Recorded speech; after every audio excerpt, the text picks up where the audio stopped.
काली कलोटी जैसी भी हो, लंगड़ी लूली चलेगा, लेकिन पैसा है बस से काफी है। जमीन देंगे, अब जितनी डैमेज पीस मिलेगी उतना ज्यादा है। ये थोड़ी तिजारत हो रही है, थोड़ी तिजारत हो रही है। मेरे दोस्तों, याद करो उन लोगों को, उन बाप को, उन गैरतमंद बापों को, जो बाप अपनी बेटी के जहेज के लिए अपने खानदान के मालदारों के पास जाते हैं और उनका दामन पकड़ करके भीख मांगते हैं कि हमें कुछ दे दो, मेरी बेटी की शादी है। बूढ़े हो जाते हैं, हमारे इलाकों में मस्जिदों के जिम्मेदारों के पास आते हैं, उनके पैर चाटते हैं और ये कहते हैं, पूछते हैं, भीख मांगते हैं कि कुछ हमारे लिए ऐलान का इंतजाम कर दो, मेरी बेटी की शादी है, मेरी बेटी का निकाह है, मेरी बेटी का निकाह है, मुझे इतने पैसों की सख्त जरूरत है, आप ऐलान का मौका दे दें। जिम्मेदारों के पैर पकड़ते हैं, मालदारों के हाथ जोड़ते हैं। क्यों? ये वजह किस लिए हुआ? नौजवानों के अंदर दीन ना होने की वजह से। नौजवानों के अंदर दीन नहीं। इसीलिए मैंने कहा कि फिर जब एक मर्तबा जवानी हाथ से चले गई तो चले गई, जब बुढ़ापा आएगा, अला अलैत शबाब यऊदु यौमन फउखबिरुहु बिमा फअल मशीब, उस वक्त काश बुढ़ापा आएगा तो बुढ़ापे को देखकर आईने में कहेंगे, काश के जवानी लौट आती तो मैं उसे खबर देता कि बुढ़ापे ने मेरा क्या हाल कर रखा है। जहेज की लानत। ऐसी कितनी बच्चियां नहीं हैं जो घुट घुट करके मर रही हैं, जो बिलक बिलक और सिसक सिसक करके मर रही हैं। एक बाप ने, बहुत बड़े शायर गुजरे हैं, उस बाप ने अपनी बेटी के निकाह के मौके पर एक अपना घर फरोख्त कर दिया और बेटी का निकाह कर दिया। जब बेटी का निकाह हुआ तो बाप ने बेटी से कहा, देख बेटी, आज घर से चली जा, लेकिन याद रख, इस बाप ने तेरे निकाह के बिना पर, तेरे निकाह की बुनियाद पर इस घर को फरोख्त कर दिया है। इसके बाद ये घर में नहीं आना, मैं और तेरी माँ एक छोटे से घर में रह जाएंगे, छोटे से घर में रह जाएंगे। बेटी ने कहा, बजान मेरे निकाह पर आपने बेच दिया और सब कुछ दिया, गाड़ी दिया, बंगला दिया, माल दिया, जेवर दिया, सब कुछ दिया, लेकिन उसे चंद माह के बाद उस बाप को इत्तिला ये मिली कि जालिम ससुराल ने उस बेटी का कत्ल कर दिया, उस बेटी को मार दिया। बाप पहुंचा, बहुत बड़ा शायर थे, बाप पहुंचे बेटी की खबर पर, बेटी को उठाया, उस सीने से लगा और बिलक बिलक करके रोने लगे, रोने लगे, रोने लगा बाप। और शेर पढ़ा, शेर ये पढ़ा कि अब आया याद ए आरामे जां इस नामुरादी में, अब आया याद ए आरामे जां इस नामुरादी में, कफन देना भूले थे हम सामाने शादी में। हमने सब कुछ दिया, हमने सब कुछ दिया, लेकिन कफन नहीं दिया। काश के मैं कफन भी दे देता तो इन जालिमों का कफन मेरी बेटी को ना देता। नौजवानों, ऐसी हालत कर दी उम्मत की कि उम्मत की बेटियां इस पर मजबूर हो जाए कि कफन लेकर क्या। अरे गैरतमंद बनो, गैरतमंद बनो कि जो लड़कियां आए वो तुम्हारी सवारी पर बैठ करके फिरे, लोग तुम्हें देखे तो ये कहेंगे भीख की सवारी नहीं, नौजवान ने कमा करके सवारी ली। लड़की के कपड़े अपने वार्डरोब में रखे, अपने बीरो में रखे, अपने क्या कहते हैं उसको, अलमारी में रखे, उसकी अलमारी में नहीं। शर्म आना चाहिए। नौजवान तो अंडरवेयर बनियान भी लेता है, लेता कि नहीं लेता? लेता। वो जो रस्म और रिवाज होते हैं, अरे मुस्कुरा रहे हैं, हंस रहे हैं, ये सारी चीजें चल रही हैं, लेता कि नहीं लेता? फिर ये क्या सवाब है? ये नेकी है? ये तो बुराई है। हज़रत उमर रजी अल्लाह ताला से उस नौजवान ने कहा कि एक बाप के एक बेटे पर 3 हक हैं। पहला हक तो यह था कि माँ का सही इंतखाब करता, माँ का सही इंतखाब करना हो तो जहेज को खत्म करो। अत्तय्यिबातु लित्तय्यिबीन वत्तय्यिबून लित्तय्यिबात, अच्छे मर्दों के लिए अच्छी औरतें होती हैं, अच्छे औरतों के लिए अच्छा मर्द होता है। अल-खबीसातु लिल-खबीसीना वल-खबीसूना लिल-खबीसात, बुरे मर्दों के लिए बुरी औरत होती है और बुरे औरतों के लिए बुरा मर्द ही होता है। याद रखिएगा, ये खुदा का कानून है, ये हमारा और मेरा बनाया हुआ कानून नहीं है, अल्लाह का कानून है। कोई ये कहे कि मैं बहुत अच्छा और मेरी बीवी बहुत बुरी, सोचना पड़ेगा, तहकीक करना पड़ेगा, ऐसे ही नहीं मान लिया जाएगा।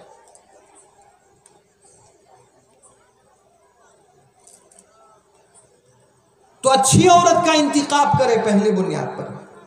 फिर उस नौजवान ने हजरत उमर रजी अल्लाह ताला अन्हु से कहा, दूसरा मरहला यह है कि मेरा बाप मेरा अच्छा नाम रखता, मेरे बाप ने जो मुझे नाम रखा है उसका माना है कीड़ा, एक गंदा कीड़ा।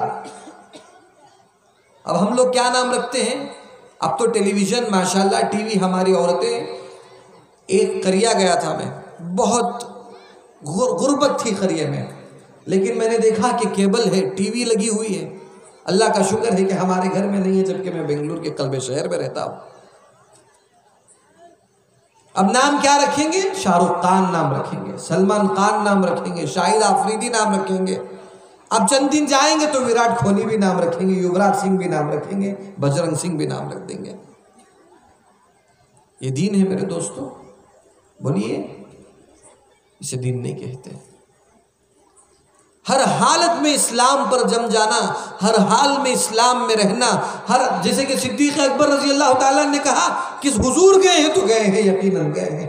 उस मौके पर अल्लाह के नबी सल्लल्लाहु अलैहि वसल्लम ने एक दूसरे मौके पर कहा, सिद्दीक अकबर, अबू बकर सिद्दीक, जो तुमने मुझसे सवालात किए और तुमने मुझे पूछा कि बैतुल मुक़द्दस में कितने दरवाजे हैं, बैतुल मुक़द्दस में कितने दरीचे हैं, अल्लाह ताला ने बैतुल मुक़द्दस को मेरे सामने कर दिया था, मैं देख देख करके बता रहा था कि कितने दरवाजे और कितने दरीचे।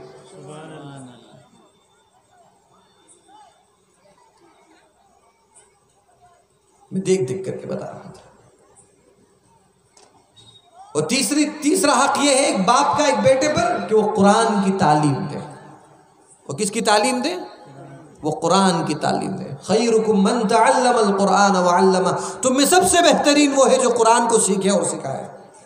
कुरान को पढ़ाओ, हाफिज कुरान बनाओ, आलिम दीन बनाओ। अभी एक मौलाना मुफ्ती साहब मस्जिद में मुझे सुना रहे थे कि पूरे कलकत्ता के अंदर ऐसा मदरसा नहीं है जो मशहूर और मारूफ इदारा हो कि एक खुला एक मदरसा और फारसी से लेकर इफ्ता तक और इफ्ता से लेकर जी उस पूरी तालीम वहां होगी, ऐसा मदरसा है। मदारिस तो बहुत सारे मदारिस हैं, जगह जगह मदारिस हैं, बहुत सारे मदारिस हैं।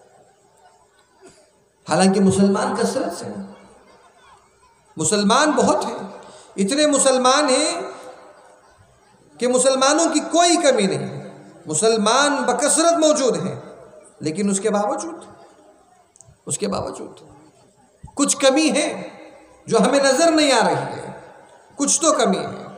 मेरे दोस्तों, जिस दिन हमसे दीन खत्म हो जाएगा, जिस दिन हमसे इस्लाम खत्म हो जाएगा, जिस दिन हमारे दिलों के अंदर ये बात नहीं रहेगी और कुव्वत खत्म हो जाएगी दिलों से, और इस्लाम की कुव्वत और ताकत खत्म हो जाएगी, हम लोग अय्यारी में मुब्तला हो जाएंगे, अय्याशी में मुब्तला हो जाएंगे, जब जिनाकारी में मुब्तला हो जाएंगे, बेहयाई और उरियानियत में मुब्तला हो जाएंगे। पहले ज़माने की औरतें ऊपर से नीचे तक हिजाब पहना करती थी। हज़रत फातिमा ने कहा, मेरा जनाजा रात की तारीकियों में उठाना, इसलिए कि किसी को मालूम ना हो कि ऐसे थे और ऐसे थे। ये कब तालीम आएगी?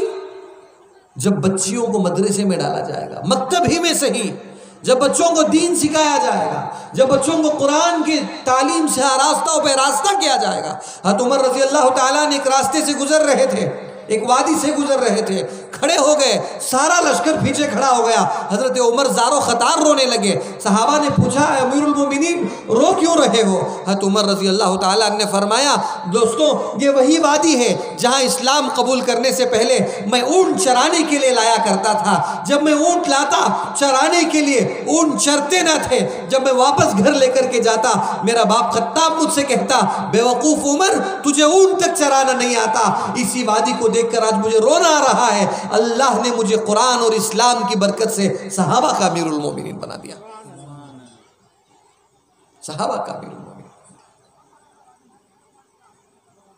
अपने बच्चों को तालीम दे, अपने बच्चों की अच्छी तरबियत करें, ऐसे काबिल बनाएं कि लॉकडाउन में आपने देखा होगा कि घर घर में नमाज पढ़ने का मौका हुआ।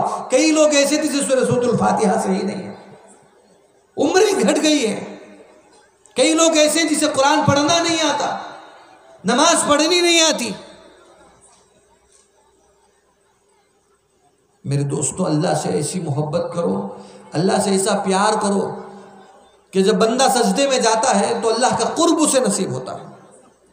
पूरे नमाज के अंदर सबसे ज्यादा कुर्ब जो ये बंदे को मिलता है वो सजदे की हालत में मिलता है। सब सजदे में वो अल्लाह ताला से ज्यादा करीब हो जाता है, बहुत करीब हो जाता है। अल्लाह के दरबार में सजदा करो। औरतों में तुमसे भी गुजारिश करता हूं, नमाजों की पाबंदी करो, अपने मर्दों और अपने बच्चों को नमाजों की पाबंदी कराओ और अपने बच्चों को दीन सिखाओ, ताकि ये बच्चे आगे चलकर तुम्हारे लिए फायदेमंद और कारआमद बने, तुम्हारी नजात का जरिया और बख्शिश का जरिया बने। याद करो उस मंजर को, अगर तुमने अपने बच्चों को हाफिज कुरान बनाया और अल्लाह ताला क़यामत के दिन फरमाएंगे, ओ मोहम्मद की अम्मा फुला कलकत्ता के रहने वाली उस शहर में आ जाओ, तब तुम उठ करके जाओगी। अल्लाह ताला उसके बाप को बुलाएंगे, ओ मोहम्मद के फुला वालिद कलकत्ता के शहर के उस करिए में देहात में रहने वाले, उठ करके आ जा। पूरी दुनिया का मजमा और पूरी दुनिया का मंजर उसे देखेगा, उस माँ बाप को देख करके रश करेगा, आय अल्लाह कितने खुशकिस्मत बच्चे हैं, जो कितने खुशकिस्मत माँ बाप हैं। और अल्लाह ताला एक ऐसा ताज पहनाएंगे जो 14वीं रात के चांद से भी ज्यादा चमकदार चांद पहनाएंगे अपने बच्चों को, दीन सिखाएंगे अपने बच्चों को। जरा बोलो कि कौन कौन अपने बच्चों को हाफिज कुरान बनाए। औरतें भी नियत कर रही हैं कि नहीं कर रही हैं? औरतें नियत करें, औरतें नियत करें, अपने घरों पर ज्यादा ख्याल रखें। एक वाकया मैं सुनाता हूं, औरतें बकास तवज्जो फरमाएं, औरतें बकास तवज्जो फरमाएं। एक वाकया मैं सुनाता हूं, थोड़ा तवज्जो करें। मदीने के शहर में के करीब मदीने के एक औरत का इंतकाल हो गया, एक औरत का इंतकाल हो गया। सुनो, सुन रहे हैं बात? समझ में आ रही है? नींद आ रही है? समझ में आ रहा है? माशाल्लाह। एक औरत का इंतकाल हो गया मदीने मुनव्वरा में। गस्साल गुस्ल देने के लिए आई। औरत को तो औरत गुस्ल देती है, वो गुस्ल दे रही थी, गस्साल गुस्ल दे रही थी कि अचानक ये हुआ कि उस औरत का हाथ, उस गुस्ल देने वाली औरत का हाथ मरी हुई औरत के रान पर चिपक गया।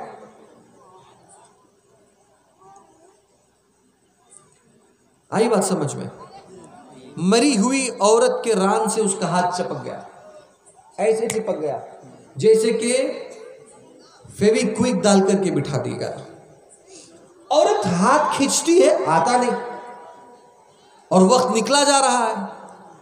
फिर मर्दों ने कहा कि अम्मा जल्दी करना, वक्त हो गया है।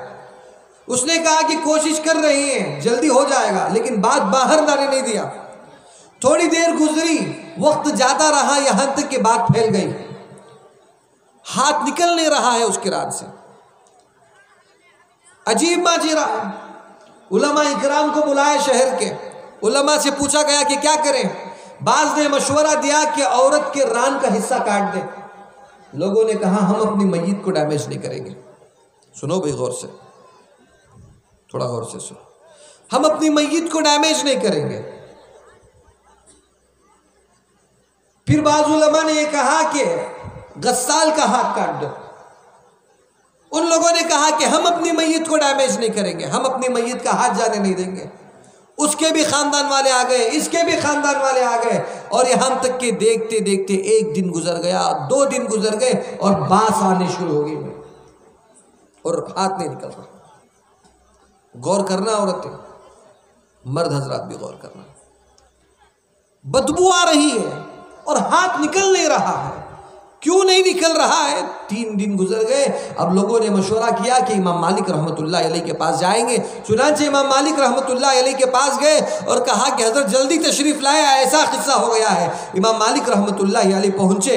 पहुँच करके पर्दे के आड़ में खड़े होकर के इमाम मालिक रहमतुल्लाह अलैह ने पूछा, बताओ और खुदा की कसम सच बताना, तुम गुस्ल देते वक्त तुम्हारा हाथ जब उस औरत की रान पर था, तुम्हारी जुबान से क्या निकल रहा था? तुम्हारी जुबान से क्या निकल रहा था? उस औरत ने कहा, हजरत मैं अल्लाह की कसम खाकर के कहती हूं, जब उसे मैं गुस्ल दे रही थी और मेरा हाथ जब उसके रान पर था, उस वक्त मेरे जुबान से ये कलीमा निकला कि ये इस औरत का ताल्लुक फला मर्द से है। तोहमत लगाई। क्या लगाई? तोहमत लगाई। हजरत ने पूछा कि कैसे तोहमत लगाई? क्या तुमने अपनी आंखों से देखा? क्या तुम्हारे पास 3 गवाह मौजूद हैं? क्या तुमने अपनी आंखों से कभी देखा? 3 गवाह मौजूद हैं तुम्हारे पास? उस औरत ने कहा, हजरत मेरे पास गवाह तो नहीं है। फिर किस बुनियाद पर तुमने तोहमत लगाई? उस औरत ने कहा कि हजरत मैंने इस बुनियाद पर तोहमत लगाई कि एक दिन इस औरत को मैंने देखा कि उसके घर के आंगन के करीब से, उसके घर की दहलीज के करीब से उस औरत ने पानी का मशकीज़ा उठाकर अपनी कमर पर रखा था। हजरत ने कहा, सिर्फ इस बुनियाद पर तुमने इतनी बड़ी तोहमत लगा दी? उसने कहा कि हजरत माफ़ करना, मुझसे बड़ी गलती हुई है। हजरत ने फरमाया कि पूरे कुरान पर इमाम मालिक रहमतुल्लाह अलैह ने निगाह डाली। पूरे कुरान पर देखा इमाम मालिक ने कि क्या हो रहा है। इमाम मालिक रहमतुल्लाह अलैह ने जब पूरे कुरान पर देखा तो इमाम मालिक को ये समझ में आया कि तोहमत लगी हुई है, 80 कोड़े लगाना चाहिए। यहाँ तक कि इमाम मालिक ने फरमाया कि कोड़े लगाओ। 50 कोड़े लगाए गए लेकिन हाथ नहीं निकला। 70 कोड़े लगाए गए, हाथ नहीं निकला। 70 पर 9 कोड़े लगाए गए, हाथ नहीं निकला। 80 कोड़ों के बाद हाथ निकला। सिर्फ क्या गलती हुई? गलती ये हुई कि तोहमतबाजी की थी। किसी पर तोहमत नहीं लगाना जब तक कि अपने आंखों से नहीं देख लेते। किसी पर तोहमत नहीं लगाना। लगाएंगे, किसी पर तोहमत नहीं लगाना।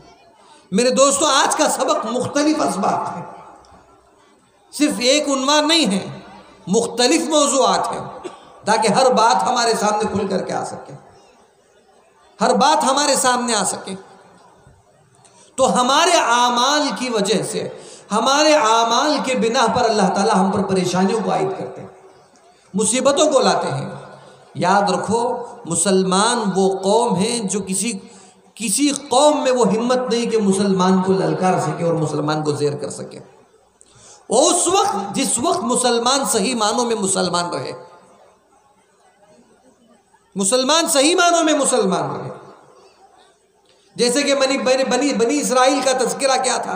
बनी इसराइल को अल्लाह ताला ने सारी नेमतों से नवाजा था, लेकिन माल आने पर, जब माल आ गया तो बनी इसराइल ने ऐश व इशरत, शराब खोरी, जिनाकारी में मुब्तला हो गई।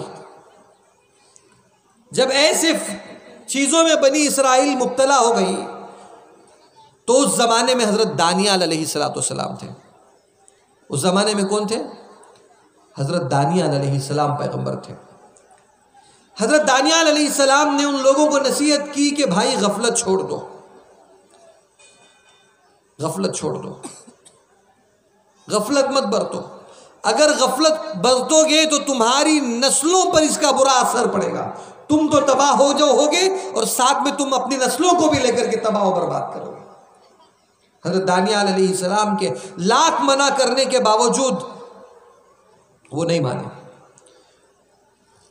उन्होंने कहा, दानियाल अलैहिस्सलाम ने कहा कि अपने माल को हुक्म खुदावंदी पर खर्च करो, ऐसे ही ज़ाया मत जाने दो। लेकिन उन्होंने हरगिज़ नहीं सुना। वो हज़रत दानियाल अलैहिस्सलाम की बात पर आमदा नहीं हुए। यहाँ तक के ऐश व इशरत में पड़े रहे, हंगामे करते, मौज व मस्ती करते, गाने गाते, अय्याशी करते, अय्यारी करते, ऐसी मौज व मस्ती में लगे रहे। दिन जाते रहे। अल्लाह ताला ने देखा कि मेरी उम्मत बढ़ती जा रही है और अपने हदों को पार करती जा रही है। मेरी उम्मत अपने हदों को पार करती जा रही है। मैं कई लोगों को आपने देखा होगा, लोग हद से तजावुज़ कर जाते हैं, हद से भी आगे बढ़ जाते हैं। गुनाह की एक हद, उस हद से भी आगे बढ़ गए। शराब की एक हद, वो उस हद से भी आगे बढ़ गए। गुनाह पर गुनाह, गुनाह पर गुनाह, इतना गुनाह कर लिए कि गुनाह ही बाकी नहीं रहा। अब गुनाह खुद उनसे शर्म करता है, वो इतना गुनहगार हो गया। आई बात समझ में? इतने गुनाह करने लगे। बनी इसराइल के पैगंबर हजरत दानियाल अलैहिस्सलाम ने कहा कि ऐसा मत करो। उन लोगों ने सुनी अनसुनी कर दी। हमारे पास माल है, हमारे पास पैसा है, दौलत है, हमारे पास खेती बाड़ी है, हमारे पास क्या नहीं है? हमारे पास तो सब कुछ है और हम जो चाहेंगे करेंगे। हमें कोई रोकने वाला नहीं है, हमें कोई पूछने वाला नहीं है, हम जो चाहेंगे करेंगे। यही होना था कि अल्लाह ताला ने बुख्ते नसर को मुसल्लत कर दिया। बुख्ते नसर एक आग परस्त बादशाह था जो आग की पूजा करा करता था। अल्लाह ताला ने बुख्ते नसर को मुसल्लत कर दिया। वो इराक का बादशाह और आग परस्त बादशाह था।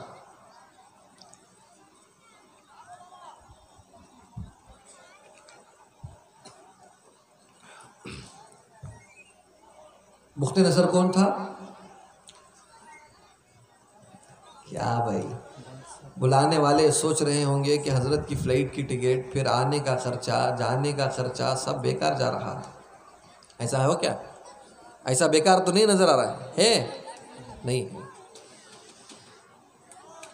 सबसे बढ़कर तो मुझे ये बस बात पर अफसोस हो रहा है कि एक जलसा गाह के दरमियान लोग उस तरफ और उस तरफ वक्त को ज़ाया करते हुए, बातें करते हुए, बहुत अफसोस हो रहा है। इतना बड़ा मजमा, इतना बड़ा जलसा, सब एकजुट होकर के बैठते, क्या ही अच्छा होता। इसीलिए मैंने आपको शुरू में कहा था कि हम लोग एग्जीबिशन को नहीं आए हैं, हम लोग एग्जीबिशन को नहीं आए हैं। तो याद रखो कि अल्लाह ताला ने बुख्ते नसर को मुसल्लत कर दिया। और बुख्ते नसर ऐसा जालिम बादशाह गुजरा है, बहुत बड़ा जालिम बादशाह बुख्ते नसर। मुवहिदीन से जब तौहीद निकल जाते हैं, निकल जाए तो मुशरिक उन पर गालिब हो जाता है। मुवहिदीन से जब तौहीद निकल जाता है तो मुशरिक उन पर गालिब हो जाता है। हज़रत सौबान रज़ी अल्लाह ताला रिवायत फरमाते हैं कि रसूलुल्लाह सल्लल्लाहु अलैहि वसल्लम ने फरमाया, काफिर उम्मतें दूसरे काफिर उम्मतों को ऐसे दावत देगी मुसलमानों पर चढ़ाई करने के लिए, गोया दूसरे लोग एक दूसरे को दस्तरखान पर खाने की दावत देते हैं कि आओ भाई मुसलमानों पर चढ़ाई करेंगे, आओ भाई मुसलमानों को नुकसान पहुंचाएंगे, आओ हमारे करीब आ जाओ, हमारे करीब आ जाओ। ऐसी दावत देगी। सहाबा में से एक सहाबी ने पूछा, वमन किल्लतिन नहनु यौमइदिन या रसूलल्लाह, हुजूर क्या उस वक्त हम लोग बहुत कम रहेंगे? तादाद के एतबार से मुसलमान कम रहेंगे?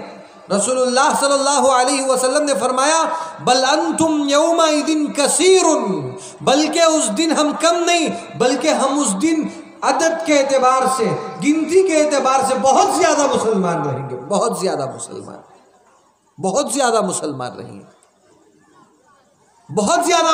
रहेंगे। लेकिन मुसलमानों की हैसियत, रसूलुल्लाह सल्लल्लाहु अलैहि वसल्लम ने फरमाया, एक बहता हुआ पानी जैसे कूड़ा करकट को लेकर के बहता है।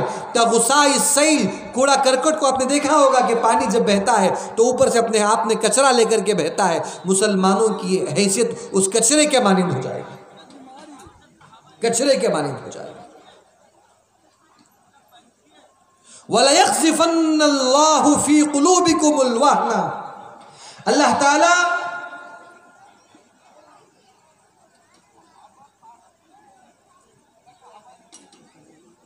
काफिर के दिल में से मुसलमानों का रोब हटा देंगे।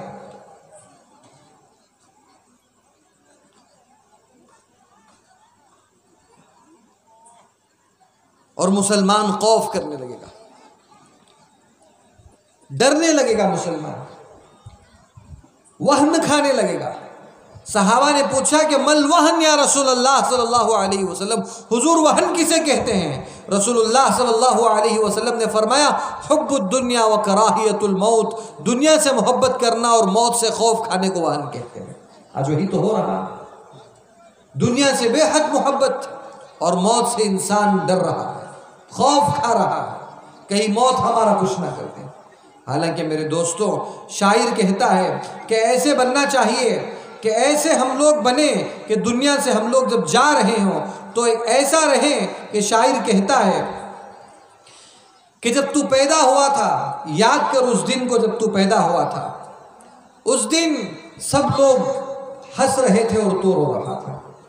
और जिंदगी ऐसी गुजार कि जब तू दुनिया से जाए तो सब लोग रोए इस बात पर कि आदमी जा रहा है और तू हंसता हुआ चले जाए कि मुझे मेरा अल्लाह से मिला। आई बात समझ में? तो मुवाहिदीन जब तौहीद निकल जाती है मुवाहिदीन पर तो काफिर चढ़ाई करते हैं। तो इसी तरीके से बुख्ते नसर ने 70,000 बनी इसराइल को कत्ल कर दिया। कितने? 70,000 बनी इसराइल को कत्ल कर दिया और 70,000 बनी इसराइल को कैद कर लिया। कितने बनी इसराइल को? 70,000 को कत्ल कर दिया और 70,000 को कैद कर दिया। जिन 70,000 को बुख्ते नसर ने कैद किया था उनमें से हजरत दानियाल अलैहिस्सलाम भी थे। उन्हें भी बेड़ियां और हथकड़ियां डाल करके ले गए। दानियाल अलैहिस्सलाम को भी गुलाम बनाकर बगदाद ले गए। बगदाद जाने के बाद दानियाल अलैहिस्सलाम को जब जेल में डाल दिया गया तो दानियाल अलैहिस्सलाम अल्लाह ताला के हुक्म से हर दिन, चूंकि पैगंबर थे, रोज अल्लाह की इबादत करते रहे। यहाँ तक कि जितने बनी इसराइल हजरत दानियाल अलैहिस्सलाम के साथ थे सब के सब ने तौबा किया और दानियाल अलैहिस्सलाम से कहा कि हजरत हम सिद्क़ के दिल से तौबा करते हैं, अल्लाह ताला हमारी तौबा को ज़रूर कबूल फरमाएंगे, आप भी हमारे लिए दुआ करते रहें, हम दिल से तौबा करेंगे। उन्होंने उस जेल खाने को मरकज बना दिया, अहलुल्लाह का मरकज बना दिया। अल्लाह अल्लाह की आवाजें गूंज रही थी जेल के अंदर, जहां देखो अल्लाह अल्लाह की आवाजें आ रही। जेलर बड़ा मुतासिर हुआ हजरत दानियाल अलैहिस्सलाम से।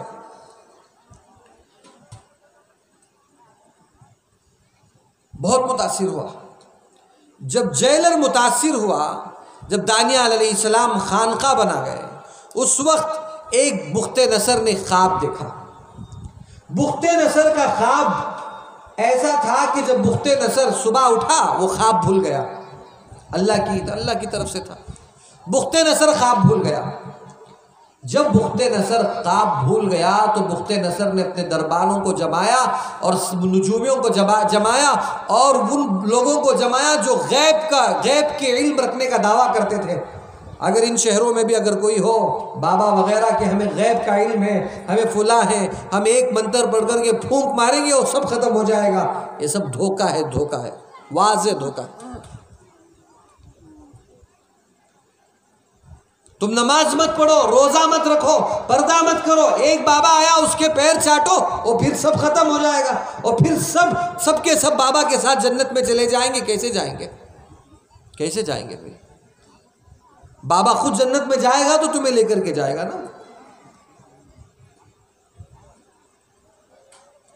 नारियल पर भरोसा, नींबू पर भरोसा, अंडे पर भरोसा, काले धागे पर भरोसा, कुमकुम पर भरोसा। अगर किसी ने एक नींबू, रास्ते में एक आदमी तरकारी लेता हुआ जा रहा था, उसका कवर फटा और नींबू तो सबसे नीचे रहता है, वो रोड पर गिरा और दूसरा आदमी सड़क से यहाँ से गाड़ी लेकर के जा रहा था, उसका नींबू चिपका दिया उसने और तीसरा आदमी सोचा हाँ यहाँ तो नींबू लगा हुआ, अब तो यहाँ हम नहीं जाएंगे भाई, ये तो रास्ता अब खराब है। एक आदमी निकल रहा था, बिल्ली रास्ता काट दिया, औरतों ने कहा खुदाया बिल्ली ने रास्ता काट दिया, हम अल्लाह के लिए हम नहीं जाएंगे। नमाज छोड़ देंगे फज्र की, कोई पूछने वाला नहीं। ज़ोहर नहीं पढ़ेंगे, कोई मुसीबत नहीं आएगी। रोजे छोड़ देंगे, ज़कात छोड़ देंगे, बेहया हो जाएंगे, कोई मुसीबत नहीं आएगी। और सिर्फ एक नींबू गलती से रास्ते पर फूट गया तो मुसीबत आ गई, परेशानी आ गई। हज़रत दानियाल अलैहिस्सलाम ने जेल को मरकज बना दिया था। तो बुख्ते नसर ने ख्वाब में देखा, जब ख्वाब ही भूल गया तो सबको जमा किया कि बोलो कि क्या मैंने क्या ख्वाब देखा, आप लोग बताओ कि मैंने क्या ख्वाब देखा। नुजूमियों ने कहा हमें मालूम नहीं, ख्वाब बताएंगे तब ना हम ताबीर बताएंगे, आप ख्वाब तो बताओ। बुख्ते नसर ने कहा अच्छा, इतने दिन से मुझे धोखा दे रहे थे, ये बोल करके धोखा दे रहे थे कि हमें गैब का इल्म है। जब तुम्हें गैब का इल्म है तो मैंने रात में जो ख्वाब देखा तो बताओ सो। अब उन लोगों के पास जवाब नहीं था। बुख्ते नसर ने कहा 3 दिन की मोहलत देता हूं, सिर्फ 3 दिन। 3 दिन के अंदर मेरा ख्वाब भी बोलना, मेरे ख्वाब की ताबीर भी आपको बोलना पड़ेगा। अगर नहीं बोलोगे तो तुम्हें कत्ल कर देंगे, तुम्हारे खानदान को मिटा करके रख देंगे। और बुख्ते नसर तो जालिम बादशाह था। इस बात पर वो लोग इतना डर गए, इतना डर गए कि जिसकी कोई हद नहीं, जिसकी कोई हद नहीं। दानियाल अलैहिस्सलाम तक ये बात पहुंची। हजरत दानियाल अलैहिस्सलाम को खबर मिली, इत्तिला मिली कि बुख्ते नसर ने ख्वाब देखा है और ख्वाब की ताबीर मालूम करना चाहता है। ख्वाब भी भूल गया है, ख्वाब भी मालूम नहीं। दानियाल अलैहिस्सलाम ने जेलर से कहा जाकर बुख्ते नसर से कहो, जाकर बुख्ते नसर से कहना कि जेल में एक बंदा है, वो तुम्हारा ख्वाब भी जानता है, तुम्हारे ख्वाब की ताबीर भी जानता है। जेलर बुख्ते नसर की खिदमत में पहुंचा और जेलर ने कहा बादशाह सलामत, एक बंदा है जो आपके ख्वाब को भी जानता है, आपके ख्वाब की ताबीर को भी जानता है। बुख्ते नसर ने कहा अगर सच है तो तेरे पैसे बढ़कर तेरा ओहदा बढ़ा दिया जाएगा, पैसे बढ़ा दिए जाएंगे, माल बढ़ा दिया जाएगा, तेरा मकाम ऊंचा कर दिया जाएगा। अगर गलत निकला तो तेरी गर्दन मार दी जाएगी। अब डरता हुआ फिर दानियाल अलैहिस्सलाम के पास आया। क्या हजरत समझ में आ रही है बात? आ रही है ना? क्या वे औरतें भी समझ रही हैं? नहीं माशाअल्लाह। अब दानियाल अलैहिस्सलाम के पास पहुंचा, उसने कहा देखो अगर आपको मालूम नहीं है तो बता दें, इसलिए कि मुझे डर हो रहा है और मुझे इस बात का यकीन भी है कि पूरे कायनात में अगर किसी को मालूम है तो वो आप ही को मालूम। बुख्ते नसर ने कहा कि उनकी हथकड़ियों को काटा जाए, उनके बेड़ियों को काटा जाए। वो अल्लाह से दुआ कर रहे थे, वो अल्लाह से मांग रहे थे। मेरे दोस्तों, अल्लाह से मांगो, अल्लाह उन्हें जिताएगा जिसे मुसलमान मांगेंगे। अल्लाह से मांगो, अल्लाह रिस्क का इंतजाम फरमाएंगे। अल्लाह से मांगो, अल्लाह ताला सेहत देने वाले हैं। अल्लाह से मांगो, अल्लाह ताला के पास हर बीमारी का इलाज है। अल्लाह खुद फरमाते हैं वइज़ा मरिज़्तु फहुवा यशफ़ीन, वइज़ा मरिज़्तु फहुवा यशफ़ीन। जब तुम बीमार होते हो तो मैं शिफा देता हूँ, मेरे सिवा कोई शिफा देने वाला नहीं, कोई शिफा देने वाला नहीं। सुम्मा खलक़नल नुतफ़ता अलक़तन फ़खलक़नल अलक़ता मुज़ग़ा फ़खलक़नल मुज़ग़ता इज़ामन फ़कसवनल इज़ाम लहमन सुम्मा अंशअनाहु ख़ल्क़न आख़र फ़तबारकल्लाहु अहसनुल ख़ालिक़ीन। कौन है वो ज़ात जिसने नुतफ़े से गोश्त का लोथड़ा बना दिया, फिर उसके अंदर अल्लाह ताला ने हड्डियों को पुरोया, फिर अल्लाह ताला ने उसे एक खूबसूरत इंसान बना करके अल्लाह ताला ने उसे बाहर निकाला। और जिस आज़ा को, जिस चीज़ को, जिस शय को, जिस कतरे को इंसान देख छूना तो दूर की बात, देखने से भी कराहत महसूस करता है, उस कतरे से अल्लाह ने एक ऐसा जानदार बच्चा पैदा कर दिया, एक ऐसी जान अल्लाह ताला ने बख्शी। इंसान उसे उठा रहा है, चूम रहा है, आंखों से लगा रहा है, दिल से लगा रहा है, माँ अपने सीने से लगा रही है। कौन है पैदा करने वाला? कौन है कायनात का निज़ाम संभालने वाला? कौन है रोज़ी देने वाला? कौन है इंसानों को पैदा करने वाला? सोचो मेरे दोस्तों, अफ़ा हसीबुतुम अन्नमा खलक़नाकुम अबसा व अन्नकुम इलैना ला तुरजऊन। ऐसे ही अल्लाह ताला ने तुमको बेकार पैदा कर दिया, ये गुमान कर रहे हो और ऐसे ही वापस लौट जाओगे? हरगिज़ नहीं। अल्लाह ने हमें इसलिए पैदा किया है ताकि हम अल्लाह की इबादत करें। अल्लाह हमें को अब्दियत ज़्यादा पसंद है, अल्लाह के सामने ग़ुलाम बनकर रहना अल्लाह को ज़्यादा पसंद है। इसलिए अल्लाह ताला ने जब मेराज का तज़किरा आया, अल्लाह ताला ने ये नहीं फरमाया कि मैं अल्लाह के नबी जनाब मोहम्मद रसूलुल्लाह सल्लल्लाहु अलैहि वसल्लम को मेराज नहीं, अल्लाह ताला दूसरी जगह फरमाया वमा अरसलनाका इल्ला रहमतल लिल आलमीन। कहीं और फरमाया या अय्युहल मुज़्ज़मिल, कहीं फरमाया यासीन, कहीं फरमाया ताहिर, ताहा, कहीं फरमाया मुद्दस्सिर, कहीं फरमाया मुज़्ज़मिल, कहीं अलग अलग अलकाब से याद किया। लेकिन जब मेराज का मौका आया तो अल्लाह के नबी सल्लल्लाहु अलैहि वसल्लम का तज़किरा अल्लाह ताला ने सूरह इस्रा में फरमाया, तो फरमाया सुबहानल्लज़ी अस्रा बिअब्दी लैलन मिनल मस्जिदिल हराम इलल मस्जिदिल अक़सा। अल्लाह ताला ने यहाँ अब्द का लफ्ज़ इस्तेमाल फरमाया, गुलाम का लफ्ज़ इस्तेमाल फरमाया। इसलिए जब अल्लाह के नबी सल्लल्लाहु अलैहि वसल्लम अल्लाह के दरबार में पहुंचे तो अल्लाह ताला ने पूछा, है मोहम्मद क्या लेकर के आओ हो? अल्लाह के नबी सल्लल्लाहु अलैहि वसल्लम ने फरमाया, अल्लाह मैं क्या तेरे लिए ला सकता हूँ? परवरदिगार जन्नत तेरी, सारा निज़ाम तेरा, सातों ज़मीन आसमान तेरे, जिब्राइल तेरा, मिकाइल तेरा, इसराफील और इज़राइल तेरे, आदम से ईसा तक सब तेरे, मोहम्मद से आखिरी अफराद तक सब तेरे। लेकिन अल्लाह मैं एक चीज़ ऐसी लेकर के आया हूँ जो तेरे दरबार में भी नहीं है। अल्लाह ने पूछा कि वो क्या है? फरमाया कि मैं तवाज़ो लेकर के आया हूँ, मैं आजिज़ी लेकर के आया हूँ, मैं अब्दियत लेकर के आया हूँ। वो अल्लाह के दरबार में कहाँ है आजिज़ी? अल्लाह तो आजिज़ नहीं है, अल्लाह को आजिज़ ही पसंद है। अल्लाह को मनवा लो, अल्लाह के साथ ये चैलेंज मत करो कि जो भी हो जाए देखा जाएगा, मुझे जैसी भी परेशानी। औरतों के अंदर ये ज्यादा मिजाज रहता है, जो होगा देखेंगे, जैसे होगा देखेंगे।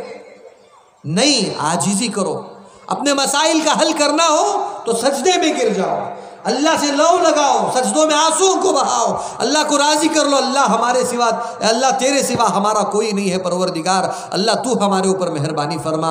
अल्लाह हमारे गुनाह या अल्लाह बहुत है परवरदिगार, अल्लाह तू, तेरे से ज़्यादा रहम करने वाला कोई नहीं है। अल्लाह तू रहम फरमा, अल्लाह तू करम फरमा। अल्लाह को राज़ी कर लो। ये ज़ुबान अल्लाह ने जब तक हमारे ज़बान में रखी है, जब अल्लाह ताला ने हमारे मुँह में ज़ुबान रखी है और दिल में कैफियत रखे हैं, जब इंसान सिद्क़ दिल से मांगता है, सजदा रेज़ हो जाता है अल्लाह के दरबार में, तो अल्लाह ताला कभी उसे खाली हाथ नहीं भेजते, कभी नहीं भेजते अल्लाह ताला से। दानियाल अलैहिस्सलाम भी दुआ करने लगे कि अल्लाह मेरी कौम को यहां से आजाद फरमा, अल्लाह मुझे यहां से आजाद फरमा। तो अल्लाह ताला ने बुख्ते नसर को ख्वाब दिखाया, भूल गया। दानियाल अलैहिस्सलाम पहुंचे, कहां पहुंचे? बुख्ते नसर के पास पहुंचे। जब दानियाल अलैहिस्सलाम बुख्ते नसर के पास पहुंचे तो अपनी शरीयत और दीन के मुआफिक अस्सलामु अलैकुम कहा और अंदर दरबार में बैठ गए। बुख्ते नसर ने कहा कि आपको मेरा ख्वाब मालूम है? फरमाया कि जी हाँ मालूम है। तो सब लोगों को कहा कि सब यहाँ से निकल जाओ, सबको भेज दिया, दरबारों को भेज दिया, काम वालों को भेज दिया, सबको भेज दिया। वो जेलर को एक रख लिया और बादशाह और दानियाल अलैहिस्सलाम को टिका लिया। और बुख्ते नसर ने बहुत एजाज़ और इकराम किया। बुख्ते नसर ने पूछा, मुझे सिर्फ इतना बताओ कि आम तौर पर मेरे दरबार में आने का कानून यह है, तरीका यह है? नहीं, मेरे दरबार का कानून यह है और तरीका यह है कि जब मेरे दरबार में कोई आता है तो सबसे पहले सजदा करता है, और तुमने सजदा नहीं किया, तुमने अपने मजहब के मुआफिक मुझे सलाम कर करके अंदर आए, तुमने मुझे सजदा नहीं किया। दानियाल अलैहिस्सलाम ने अपनी हिकमत को इस्तेमाल किया, वहां नहीं फरमाया कि मैं पैगंबर हूं। अगर ये फरमा देते तो हो सकता था कि बुख्ते नसर ये कहता कि पैगंबर हैं, अब मुझे दीन की दावत देने के लिए आए हैं, गुमराह करने के लिए आए हैं, अब मैं नहीं छोड़ने वाला, और दानियाल अलैहिस्सलाम को कत्ल कर देता। दानियाल अलैहिस्सलाम ने अक्ल से काम लिया। दानियाल अलैहिस्सलाम ने फरमाया,